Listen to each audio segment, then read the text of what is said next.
ഈശോ മിശിഹായ്ക്ക് സ്തുതിയായിരിക്കട്ടെ. തെനാക് പെസഹ അഷ്ടദിനത്തിലെ ശനിയാഴ്ച മർക്കോസിന്റെ സുവിശേഷം 16-ാം അധ്യായം 9 മുതൽ 15 വരെയുള്ള വാക്യങ്ങൾ. ഇവിടെ ഈശോനാഥൻ മഗ്ദലന മറിയത്തിന് പ്രത്യക്ഷപ്പെടുന്ന സംഭവം മർക്കോസ് സുവിശേഷകൻ രേഖപ്പെടുത്തുന്നതാണ് നമ്മൾ വായിക്കുന്നത്.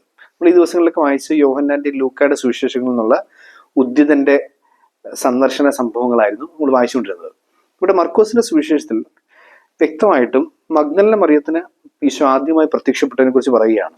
ആഴ്ചയുടെ 1-ാം ദിവസം രാവിലെ ഉയർത്തെഴുന്നേറ്റ ശേഷം യേശു മഗ്ദലന മറിയത്തിന് പ്രത്യക്ഷപ്പെട്ടു. ഇങ്ങനെയാണ് തുടങ്ങുന്നത്.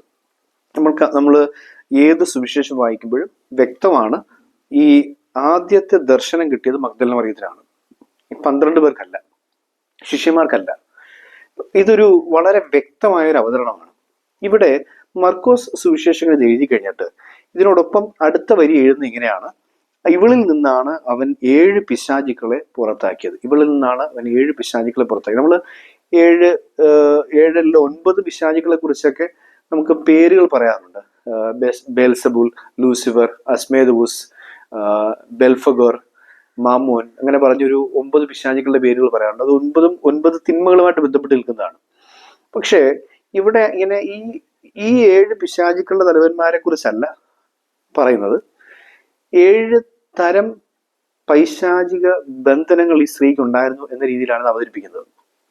അപ്പൊ ഇത് 7 നമുക്കറിയാം ഒരു പൂർണ്ണ സംഖ്യയാണ്, പൂർണ്ണതയാണ്. അതും ഒരു ടോട്ടലി പൊസസ്ഡ്, ഒരു മൊത്തത്തിൽ ഇവളുടെ അടിമുടി സകല കാര്യങ്ങളിലും ഇവൾ ഒന്നിൽ കൂടുതൽ പിശാചുക്കളാൽ ബന്ധിതയായിരുന്നു എന്ന് സൂചിപ്പിക്കാൻ വേണ്ടിയാണ് 7 എന്നുകൊണ്ട് ഉദ്ദേശിക്കുന്നത്.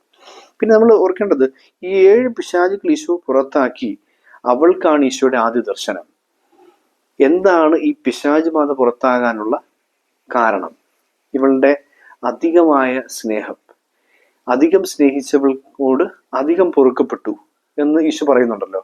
അപ്പൊ ഇത് ഇവളുടെ അഗാധമായ സ്നേഹം തന്നെയാണ് ഇതിന്റെ കാരണം. ഈ സ്നേഹം കൊണ്ട് മാത്രമേ നമുക്ക് പിശാചുക്കളെ പുറത്താക്കാൻ സാധിക്കുകയുള്ളൂ. സ്നേഹമാണ് most powerful weapon for exorcism നമുക്ക് എഗെയിൻസ്റ്റ് ഡെവിൾ എന്ന് നമുക്ക് കാണാൻ സാധിക്കും. ഭൂതോച്ചാടനത്തിന്റെ ഏറ്റവും ശക്തമായ ആയുധ സ്നേഹം തന്നെ. ഈ സ്നേഹത്തിന്റെ ഉദാത്തമായ അടയാളമായി മാറുന്നത് കൊണ്ടാണ് കുരിശ് സാത്താന് ഭയമായി മാറുന്നത്. കാരണം അൾട്ടിമേറ്റ് സിമ്പിൾ ഓഫ് ലവ് എന്ന് പറയുന്നത് കുരിശാണ്. അതുകൊണ്ടാണ് കുരിശ് കാണുമ്പോൾ പിശാച് പേടിക്കുന്നത്. കുരിശിലെ ബലിയിലൂടെ ഈശോ തെളിയിച്ച സ്നേഹം, ആ സ്നേഹത്തിന് നേർ വിപരീതമാണ് സാത്താൻ. അതുകൊണ്ടാണ് സാത്താൻ നിൽക്കാൻ പറ്റാത്തത്, കുരിശ് പേടിക്കുന്നു എന്ന് പറയുന്നതിന്റെ കാരണം. അപ്പൊ ഇവിടെ നമ്മൾ മനസ്സിലാക്കേണ്ടത്, ഈശോ ഇവളിൽ നിന്നുമാണ് 7 പിശാചുക്കളെ പുറത്താക്കിയത്. സ്നേഹത്തിന് വിരുദ്ധമായ 7 കാര്യങ്ങളിൽ നിന്നും ഇവളെ ഈശോ സ്വതന്ത്രമാക്കി, ഇവളെ കെട്ടഴിച്ചു എന്നാണ് നമ്മൾ മനസ്സിലാക്കേണ്ടത്. എന്താണ് ഈ 7 കാര്യങ്ങൾ നമ്മൾ ചിന്തിക്കുമ്പോൾ, 4-ാം നൂറ്റാണ്ടിൽ ആത്മീയ പിതാക്കന്മാർ വചനത്തിൽ നിന്നും കടഞ്ഞെടുത്ത അല്ലെങ്കിൽ തിരഞ്ഞെടുത്ത 7 തലപ്പെട്ട ദോഷങ്ങളെ കുറിച്ച് പഠിപ്പിക്കാൻ തുടങ്ങി. അത് 6-ാം നൂറ്റാണ്ടിൽ എത്തുമ്പോൾ 1-ാം ഗ്രിഗറി പാപ്പായാണ് ഇത് ഔദ്യോഗികമായി പ്രഖ്യാപിക്കുന്നത്. തലപ്പെട്ട ദോഷങ്ങളും തലപ്പെട്ട പുണ്യങ്ങളും എന്ന് പറഞ്ഞ് നമ്മൾ ആദ്യ കുർബാന പുസ്തകത്തിൽ പഠിച്ചിട്ടുണ്ട്. എങ്ങനെയാണ്? നിഗളം, എളിമ, ലോഭം, ധാരാളം, മോഹം, അടക്കം, അരിശം, ക്ഷമ, കൊതി, മിതം, അസൂയ, ഉപവി, മടി, ഉത്സാഹം.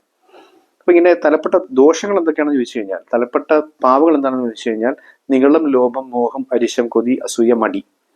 ഇപ്പൊ നമുക്കിതിനെ കുറച്ചുകൂടി വ്യക്തമായിട്ട് നമ്മൾ സിമ്പിളായിട്ടുള്ളൊരു ഭാഷയിൽ ഇങ്ങനെ പറയാം: അഹങ്കാരം, അസൂയ, അരിശം, അലസത, അത്യാഗ്രഹം, ആർത്തി, ആസക്തി. ഈ ആർത്തി എന്ന് പറയുന്നത് ഭക്ഷണത്തോടുള്ള ആർത്തിയാണ്. ആസക്തി എന്ന് പറയുന്നത് ജഡിക ആസക്തിയാണ്. രണ്ടും അവസാനം പറയുന്നത് ഭക്ഷണ ആർത്തി, ജഡിക ആസക്തി. അഹങ്കാരം സ്നേഹത്തിന് വിരുദ്ധമാണ്. അസൂയ സ്നേഹത്തിന് വിരുദ്ധമാണ്. അരിശം സ്നേഹത്തിന് എന്താണെങ്കിലും വിരുദ്ധമാണ്, നമുക്ക് മനസ്സിലാക്കുന്നത് ഡയറക്റ്റ്ലി വിരുദ്ധമാണ്. അലസത സ്നേഹത്തിന് വിരുദ്ധമാണ്. സ്നേഹം ഉണ്ടെങ്കിൽ നമ്മൾ അലസമായിട്ട് ഇരിക്കത്തില്ല, ദൈവത്തിന് വേണ്ടി നമ്മൾ പ്രവർത്തിക്കും.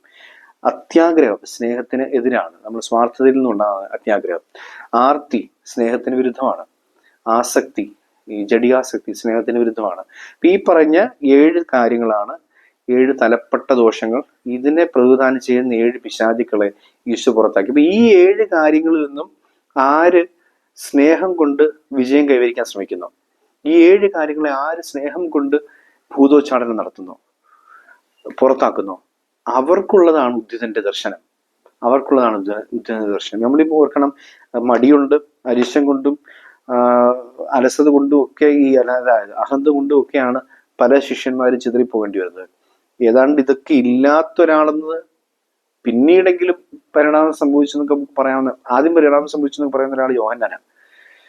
അപ്പൊ യോഹന്നാൻ ഇങ്ങനെ മരണം, ഈ രക്തസാക്ഷിത്വം ഇല്ലാത്തൊരു മരണം കൈവരിച്ചു എന്നൊക്കെ പറയുന്നത് ഉദ്ധിതൻ വന്ന് കൂട്ടിക്കൊണ്ടുപോയി എന്ന് പറയുന്നൊരു പാരമ്പര്യം കൂടി നമുക്കുണ്ട്. അപ്പൊ അങ്ങനെ മനസ്സിലാക്കുമ്പോൾ ഈ ഒരു 7 തിന്മകളെ ആര് അവന്റെ ജീവിതത്തിൽ നിന്നും ഒഴിവാക്കി നിർത്താൻ ശ്രമിക്കുന്നോ അയാൾക്ക് ഉള്ള അനുഗ്രഹത്തിന്റെ പേരാണ് ഉദ്ധിതന്റെ ദർശനം. അതാണ് നമുക്ക് കാണാൻ സാധിക്കുക. ആഴ്ചയുടെ 1-ാം ദിവസം ന്യൂ ക്രിയേഷൻ ആണ് ഉദ്ദേശിക്കുന്നത്. ആഴ്ചയുടെ 1-ാം ദിവസം പുതിയ സൃഷ്ടി. ഈശോ ഉയർത്തെഴുന്നേറ്റു, സാബത്ത് കഴിഞ്ഞു, സൺഡേ, അത് കഴിയുമ്പോഴത്തേക്ക് ആദ്യത്തെ ദർശനം, ആദ്യത്തെ ആഴ്ചയുടെ 1-ാം ദിവസം ദൈവം വീണ്ടും ജോലിക്കിറങ്ങുകയാണ്. അപ്പോൾ ആദ്യം കാണുന്ന ആള് മഗ്ദലന മറിയമാണ്.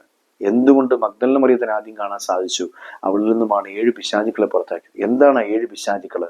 അഹങ്കാരം, അസൂയ, അരിശം, അലസത, അത്യാഗ്രഹം, ആർത്തി, ആസക്തി. ഈ പറഞ്ഞ 7 പാവങ്ങള് സമ്പൂർണ്ണമായി നമുക്ക് ഒഴിവാക്കാൻ സാധിക്കുന്നുള്ളതല്ല, പക്ഷെ അത് ഒഴിവാക്കാൻ നമ്മൾ എത്രത്തോളം സ്നേഹം കൊണ്ട് ശ്രമിക്കുന്നു, ആ ആളുകളെയാണ് ഈശോയ്ക്ക് ഇഷ്ടം. നമ്മുടെ ജീവിതത്തിലും ഈ പറഞ്ഞ 7 തിന്മകളെ സ്നേഹത്തിന്റെ പേരിൽ ഒഴിവാക്കി നിർത്തുവാനായിട്ട് നമ്മൾ എത്രത്തോളം വീണുപോകും, പക്ഷെ എത്രത്തോളം ശ്രമിക്കുന്നു എന്നതിനെ അടിസ്ഥാനപ്പെടുത്തിയിരിക്കും ദർശനം, ഉദ്ധിതന്റെ ദർശനം നമുക്ക് ലഭിക്കുന്നത്. അത് നമുക്ക് ലഭിക്കട്ടെ. ആ ഉദ്ധിതന്റെ ദർശനം ലഭിക്കാൻ 7 പിശാചുക്കളെ പുറത്താക്കപ്പെട്ടവരായി ജീവിക്കാനുള്ള കൃപയ്ക്കായി അപ്പോസ്തലന്മാരുടെ അപ്പോസ്തലയായ വിശുദ്ധ മഗ്ദലന മറിയത്തിന്റെ മാധ്യസ്ഥ്യം പ്രാർത്ഥിക്കാം. ദൈവം അനുഗ്രഹിക്കട്ടെ.